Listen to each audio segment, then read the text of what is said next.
بسم الله الرحمن الرحيم.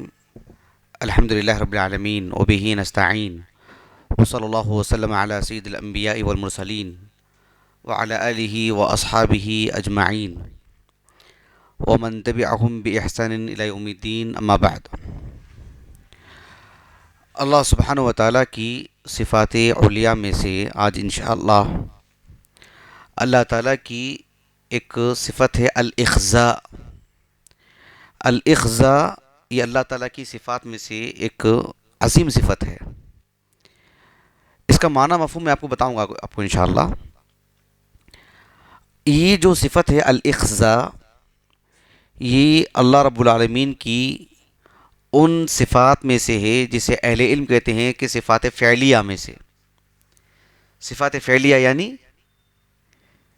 جس کا تعلق اللہ سبحانہ و تعالیٰ کی مشیت سے ہے.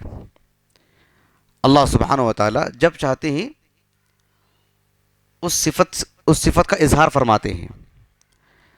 اس صفت سے ہمیشہ سے متصف ہیں رب العالمین، لیکن جب چاہتے ہیں اس کا اظہار فرماتے ہیں. یعنی اللہ رب العالمین کی مشیت پر یہ منحصر ہے. ان صفات کو کیا کہا جاتا ہے؟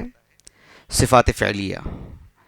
یہ جو اللہ رب العالمین کی صفت ہے الاخضاء، عربی زبان میں اس کا جو بنیادی معنی ہے الخاء والزاء اور الحرف المعتل. خاء، زاء اور الحرف المعتل یعنی واو یا دونوں حروف بتائے گئے ہیں. عربی زبان میں بنیادی طور پر اس کے دو معنی آتے ہیں. ایک معنی السیاسہ، وہ یہاں پر داخل نہیں ہے. دوسرا معنی آتا ہے الابعاد. الابعاد کے معنی سمجھتے ہیں؟ الابعاد یعنی دور کرنا. ابعد یبعد ابعاد، دور کرنا. وہ معنی اس صفت میں داخل ہے الاخضاء. جب ہم کہتے ہیں اللہ تعالیٰ کی ایک صفت ہے الاخضاء، کیا مطلب ہے الابعاد کا؟ اس کا مطلب یہ ہے عربی زبان میں خزی یخزا خزین، اس کے معنی آتے ہیں جب ایک انسان کوئی کام کرتا ہے اور اسے احساس ہوتا ہے کہ یہ کام بہت برا ہے، خود ہی سمجھتا ہے کہ بہت برا ہے، تو اپنے اندر ایک طرح کے حیا محسوس کرتا ہے. پھر لوگوں سے یا اور بھی زیادہ شرم ہو تو اس عمل سے وہ دوری اختیار کرتا ہے. معنی معلوم ہو آپ کو دوری سے معنی کہاں سے آیا؟ یعنی یستحیی من قبیح یفعلہ. خزیہ کا بنیادی معنی کیا ہے؟ ایک شخص کا ایسا برا کام انجام دینا، اس برائی سے خود ہی اپنے اندر شرم محسوس کرے اور اس برائی سے دور ہو جائے. بات واضح ہو گیا آپ کو؟ لیکن جب اللہ کے لیے بات کہی جاتی ہے، اس کا معنی یہ ہے کہ اللہ سبحانہ و تعالی اپنے کسی بندے کو اس کے برے اعمال کی وجہ سے اپنے رحمت سے دور کر دے اور اسے لوگوں کے سامنے ذلیل کر دے. بند کمرے میں ذلیل کرنے کو خزیان نہیں کہتے. اللہ تعالیٰ کی جو صفت ہے الاخضاء قرآن مجید میں کئی جگہ پر ہے. اس کا مطلب ہی یہ ہے کہ اللہ تعالیٰ جب لوگوں کے سامنے معاشرتی اعتبار سے، چاہے وہ گھریلو مسئلہ ہو، چاہے وہ معاشرے میں ایک سماجی مسئلہ ہو، یا پوری دنیا بھر کی بات ہو، یا آخرت میں ہو، بند جگہ پر نہیں، کھلے کھلے طور پر جب کسی کو رسوا کیا جاتا ہے اس کی بد اعمالیوں کی وجہ سے، اس چیز کو الخزي کہتے ہیں. یہ بات واضح ہوئی آپ کو؟ میں ایک مثال دیتا ہوں سمجھنے کے لیے. قرآن مجید میں ایک قصہ ہے صالح علیہ السلام کا، کئی مقامات پر ہے. سورۃ ہود میں بھی وہ قصہ ہے. صالح علیہ السلام نے اپنی قوم کے لوگوں سے وحی کی روشنی میں کہا کہ تمتعوا فی دارکم ثلاثۃ ایام، کہ 3 دن اپنے گھروں میں کھاؤ پیو. اس کے بعد کیا ہوگا؟ ایک عذاب آئے گا اور اس عذاب تم سب کو اپنی لپیٹ میں لے لے گا. یہی بات ہے سورۃ ہود میں. لیکن جب عذاب آیا اور ان کی قوم پوری کی پوری ہلاک کر دی گئی، اب اس موضوع کو سمجھیں آپ جو میں آپ کو بتانا چاہ رہا ہوں. صالح علیہ السلام کی قوم پر جب عذاب آیا اور کفار ہلاک کر دیے گئے، تو اللہ تعالیٰ نے کہا سورۃ ہود میں فلما جاء امرنا فلما جاء امرنا ونجینا صالحا والذین آمنوا معه برحمت منا ومن خزي یومئذ. سبحان اللہ. دیکھیے کتنی وضاحت ہے. اللہ نے کہا جب ہمارا معاملہ آ گیا، یعنی ہمارا جو حکم تھا کہ اس وقت ان پر عذاب آئے گا اور عذاب آ گیا، فلما جاء امرنا، تو ہم نے صالح علیہ السلام کو نجینا صالحا، صالح علیہ السلام کو ہم نے نجات دی، والذین معه، اور ان کے ساتھ جو ایمان لائے ہم نے ان کو بھی نجات دی. تو اللہ تعالیٰ نے کہا برحمت منا، ہماری رحمت کا یہ تقاضا تھا کہ ہم نے ان کو نجات دے دی. کس سے نجات دی؟ وَمِنْ خِزْيِ يَوْمِئِذ، اس دن کی ذلت اور رسوائی سے، جو رسوائی کے بند کمرے میں نہیں تھی، گھر کے اندر نہیں تھی. بتا دیا گیا کہ آج کے دن تمہیں سب کے سامنے رسوا کیا جائے گا. خزیون کہتے ہیں اسی کو. اسی لیے اللہ تعالیٰ نے کہا سورۃ التوبہ میں أَلَمْ يَعْلَمُوا أَنَّهُ مَنْ يُحَادِدِ اللَّهَ وَرَسُولَهُ فَأَنَّ لَهُ نَارَ جَهَنَّمَ خَالِدًا فِيهَا ذَلِكَ الْخِزْيُ الْعَظِيمُ. کیا ان لوگوں نے ابھی تک نہیں معلوم کیا؟ یہ منافقین سے متعلق بات ہے. جو اللہ اس کی رسول کی مخالفت کرتے ہیں، یحادد اللہ ورسولہ، جو اللہ اس کے رسول کی مخالفت کرتے ہیں، ان کے لیے جہنم ہے اور وہ اس میں ہمیشہ رہیں گے. اور صرف ایسا نہیں کہ جہنم میں ڈالا جائے گا، ذالک الخزي العظیم، یہ بہت بڑی کھلی رسوائی ہی ہے.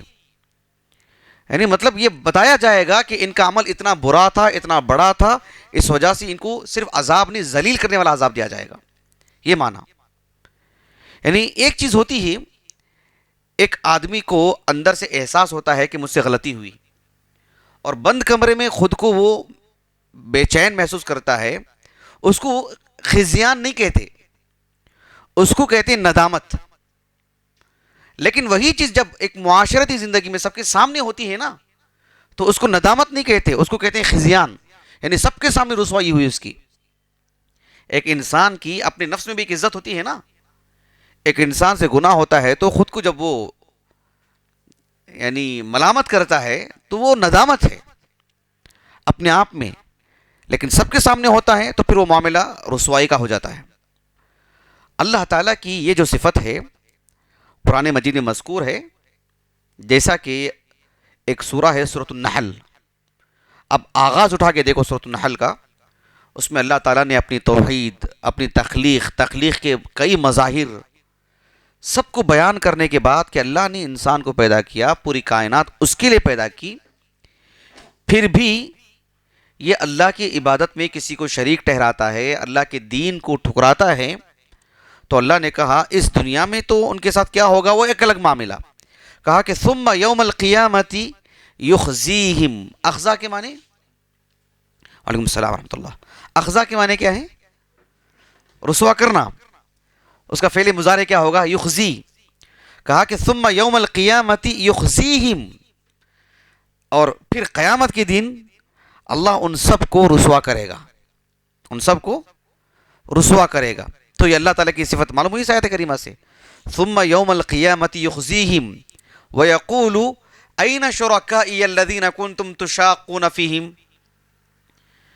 اللہ تعالیٰ سب کل قیامت کے دن ان کفار کو ذلیل کرے گا، رسوا کرے گا سب کے سامنے، اور ان سے کہے گا کہ تمہارے معبود کہاں ہیں، سامنے لاؤ ان کو، جن سے تم ایک قوت محسوس کرتے تھے، جن سے تمہارا ایک لگاؤ تھا، جن پر تمہارا پورا اعتبار تھا، تمہارا سہارا ہی وہ تھے.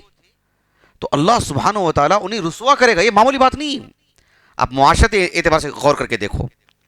ایک آدمی پکڑا گیا، چوری کی اس نے، یا کسی اور طرح کی دھاندلی کی اس نے، یا کسی طرح کے اور بد اخلاقی کا مظاہرہ کیا، اور اپنے آپ میں وہ لوگوں میں ایک طرح سے شریف محسوس کرتا ہے، باعزت سمجھتا ہے. اس کو جب پورے معاشرے میں کھڑا کر کے ذلیل کیا جائے گا، اس کی نفسیات کیسے ہوں گے؟ غور کیجیے آپ. نسأل اللہ العافیہ والسلامہ.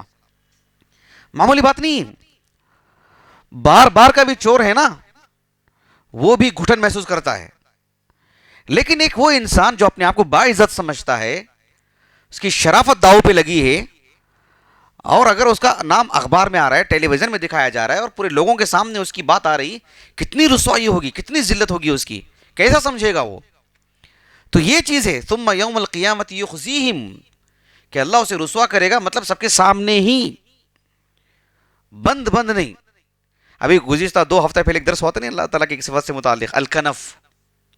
کیا مطلب ہے الکنف؟ یہ ستر. ایک مومن کو اللہ تعالیٰ جو ہے اسے اپنے بازو میں لے گا اور کہے گا کہ یعنی تمہارے وہ برے اعمال یاد ہیں تمہیں, تو اقرار کرے گا کہ ہاں یاد ہے. ایک مومن کے ساتھ یہ برتاؤ, چھپائیں گے اللہ تعالیٰ اس کے اعمال کو, برے اعمال کو, جبکہ اس کا معاملہ کیا ہے, سب کے سامنے ہی لائیں گے, رسوا کریں گے ہی اللہ تعالیٰ اس کو. یہ چیز ہے اس آیت کریمہ میں جو بات بتائی جا رہی ہے. قرآن مجید میں اللہ رب العالمین کی صفت کئی جگہ پر ہے. آپ دیکھو سورۃ التوبہ ہے, آپ میں سے کوئی بتا سکتے ہیں سورۃ التوبہ کا ایک اور نام ہے؟ سورۃ التوبہ ایک اور نام ہے اس کا, ایک اور نام ہے. جیسے سورۃ الفاتحہ کے متعدد نام ہے نا, یہ سب نام اللہ ہی کی طرف سے ہیں. سورۃ التوبہ کا ایک نام ہے الفضیحۃ. کیا معنی الفضیحۃ کے؟ کسی کو ذلیل کر دینا, رسوا کر دینا. اس سورت نے منافقین کو ذلیل کر دیا معاشرے میں, ان کی کوئی چیز چھپی نہیں رہی. سبحان اللہ, اس سورے کا نام ہی وہ ہے الفضیحہ.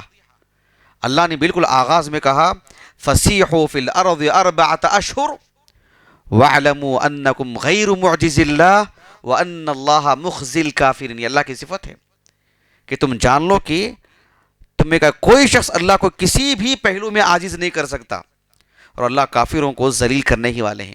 یہ بات دھیان رکھیے گا کہ اخزاء کا معنی آتا ہی اسی وقت ہے جب سب کے سامنے ذلیل کیا جائے, اور جب اللہ ذلیل کریں گے تو, جب اللہ رسوا کریں گے تو, سبحان اللہ.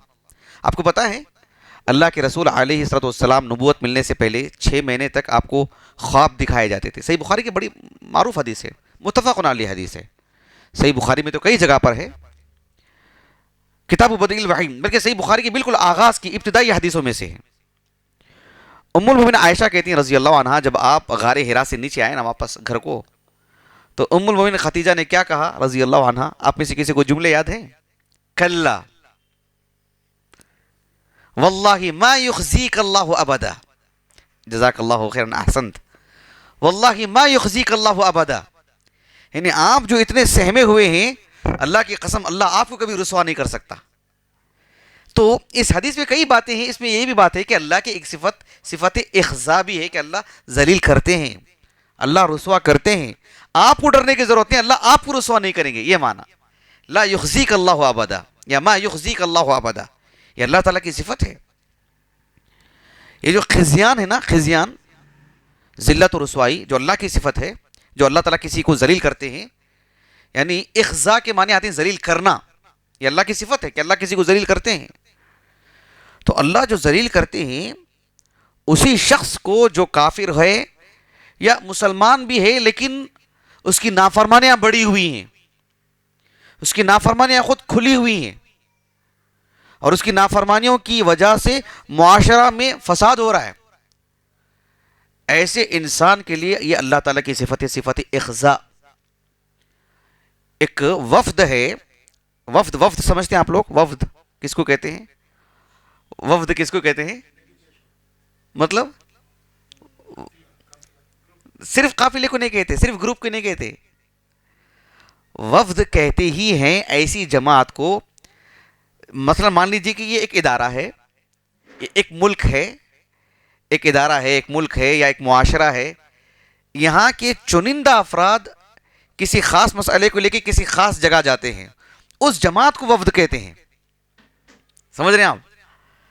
تو ایک وفد آیا تھا اللہ کے رسول کے پاس صلی اللہ علیہ وسلم, یہ تقریباً 5 ہجری کی بات ہے, 5 ہجری کی بات ہے, اور یہ لوگ بحرین میں رہتے تھے. بحرین آج کا بحرین نہیں, جس کی راجدھانی منامہ ہے, جو کویت سے لے کر کے جو عمان تک, دبئی تک جو پوری پٹی ہے نا, وہ سمندری راستہ, سمندری حصہ, تو پورا حصہ بحرین کہلاتا تھا اللہ کے رسول کے زمانے میں, اس سے پہلے بھی زمانے تک. آج وہ بحرین نہیں کہلاتا. تو وہاں سے ایک وفد آیا تھا, وہ اس میں کون کون افراد ہیں ان کے سب نام بھی ذکر کیے گئے، وہ ہمارے موضوع سے خارج ہے۔ وہ وفد آیا تھا رجب کے مہینے میں، ریاض کا جو شہر ہے آج، وہاں سے ہوتے ہوئے آئے وہ اللہ کے رسول کے پاس۔ وہاں ایک قبیلہ تھا مضر، وہ لوٹ لیتے تھے سب کو، حرمت والا مہینہ تھا تو ان کے لیے آسانی تھی، تو اسی میں آئے، اسی میں چلے گئے واپس کو، اور آ کر کے کہا اللہ کے رسول سے کہ ہم بس اسی مہینے میں آئے ہیں، اسی میں واپس جانا ہے ہم کو۔ اس حدیث سے کئی مسائل، کئی باتیں ملتی ہیں، لیکن مجھے جو بتانا ہے وہ کہ جب وہ وفد آیا اللہ کے رسول کے پاس صلی اللہ علیہ وسلم، یہ متفق علیہ حدیث ہے، صحیح بخاری میں کتاب کئی جگہ پر ہے، کتاب الادب سے میں آپ کو بتا رہا ہوں، صحیح مسلم میں کتاب الایمان میں ہے۔ عبداللہ بن عباس کہتے ہیں رضی اللہ عنہما کہ جب وہ وفد آیا اللہ کے رسول کے پاس صلی اللہ علیہ وسلم، تو آپ نے کہا کہ مرحبا بالوفد الذین جاؤوا غیر خزایا ولا ندامہ، یعنی اللہ کے رسول صلی اللہ علیہ وسلم نے ان کی ترحیب کی، ان کو خوش آمدید کہا، اور کہا کہ تم ایک ایسا وفد ہیں جن کے لیے اللہ تعالیٰ نے خزایا بھی نہیں رکھا ہے، ندامہ بھی نہیں رکھا ہے، یعنی نہ تمہیں بند کمرے میں شرمندگی کبھی محسوس ہوگی، نہ کھلے طور پر معاشرتی اعتبار سے، یعنی خزیان نہیں ہے تمہارے لیے، اللہ نے رسوائی کو اب تمہارے سے ہٹا دیا ہے، کیونکہ تم نے اسلام قبول کیا ہے تو اس بنیاد پر تمہارے لیے خزیان نہیں ہے۔ واضح ہو گیا آپ کو؟ ایک سوال، جو صحیح جواب دیں گے ان کو انعام۔ اللہ تعالیٰ کی اس صفت کو رکھ کر کے ہم کیسے دعا کریں گے؟ دعا کیسے کریں گے؟ ٹھیک ہے، میں بتاتا ہوں آپ کو، لیکن مجھے آپ لوگ انعام دیں گے انشاءاللہ۔ اللہ تعالیٰ نے فرمایا سورۃ آل عمران کے اواخر میں اہل ایمان کا تعارف کرواتے ہوئے کہ اہل ایمان وہ ہیں جو کائنات میں غور کریں گے، اپنے نفس پہ، کائنات پہ، اللہ کی تخلیق پہ، اللہ کی قدرت، اس کی بڑائی پہ، اور ان کی زبان سے نکلے گا کہ کائنات بے معنی پیدا نہیں ہوئی ہے، ایک نتیجے پر پہنچے گی اور ایک کاروائی ہوگی کفار کی، اہل ایمان کی، سب کی۔ کہا کہ اے اللہ ربنا انک من تدخل النار،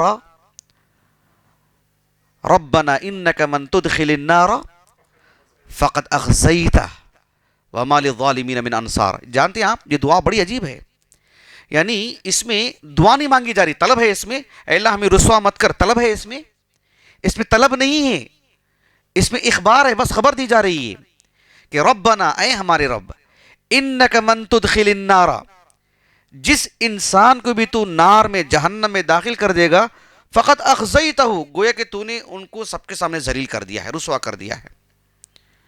سمجھ میں آ رہی بات آپ کو؟ یعنی اس آیت میں یہ دعا نہیں ہے جس میں طلب کی بات آتی ہے کہ ہمیں تو رسوا مت کر، ایسا نہیں ہے۔ شیخ الاسلام ابن تیمیہ کہتے ہیں رحمہ اللہ کہ جن دعاؤں میں طلب کی بجائے اخبار اور اللہ کی تعریف ہوتی ہے، وہ دعائیں زیادہ بڑی ہوتی ہیں۔ مثلا آدم علیہ السلام کی دعا دیکھو آپ، ربنا ظلمنا انفسنا وان لم تغفر لنا وترحمنا فاغفر لنا وارحمنا، ایسے نہیں کہا، طلب کیا آپ نے، کہا کہ ان لم تغفر لنا، اگر تو ہماری مغفرت نہیں کرے گا تو، وان لم ترحمنا، ہم پر رحم نہیں کرے گا تو کیا ہوگا، یہ نتیجہ ہوگا کہ ہم نقصان اٹھانے والوں میں سے ہو جائیں گے۔ تو مطلب کیا ہے، مطلب ہم پر رحم فرما، ہماری مغفرت فرما، یہ معنی اس کا۔ لیکن الفاظ دیکھیں آپ، سمجھ رہے ہیں آپ؟ جیسے ایوب علیہ السلام نے کہا نہیں، ربی انی مسنی الضر، مجھے ایک تکلیف آ پہنچی ہے، اس کو دور کرنے کا، کہا کہ وہ انت ارحم الراحمین، طلب نہیں کیا انہوں نے، ارحمنی۔ سمجھ رہے ہیں آپ اس بات کو؟ تو یہ دعائیں مطلب زیادہ بڑی ہوتی ہیں۔ تو یہ جو دعا ہے بہت بڑی دعا ہے کہ اللہ سبحانہ و تعالیٰ جس کو جہنم میں داخل کرے گا، مطلب یہ ہے کہ وہ اخزا ہے، وہ اللہ کی وہ صفت ہے، اللہ اسے رسوا کر کے رکھیں گے، اس کو ذلیل کر کے رکھیں گے اس کو اللہ تعالیٰ قیامت کی رسوائی سے ہمیں بچائے۔ اور یہ رسوائی اللہ تعالیٰ نے کافر کے لیے یا اس شخص کے لیے جو ہے تو مسلمان لیکن اللہ کا نافرمان ہے، اور خاص کر کھلے طور پر جو بڑی نافرمانیاں کرتے ہیں ان کے لیے، مطلب جن کے برے اعمال کی وجہ سے ہی اللہ انہیں ذلیل کرتے ہیں، ان کے برے اعمال کی وجہ سے اللہ تعالیٰ جو ہے اس سے ہماری حفاظت فرمائے، اللہ تعالیٰ ہمیں اس کی رحمت کا مستحق بنائے۔ سبحانک اللہم و بحمدک، اشہد ان لا الہ الا انت، استغفرک و اتوب الیک۔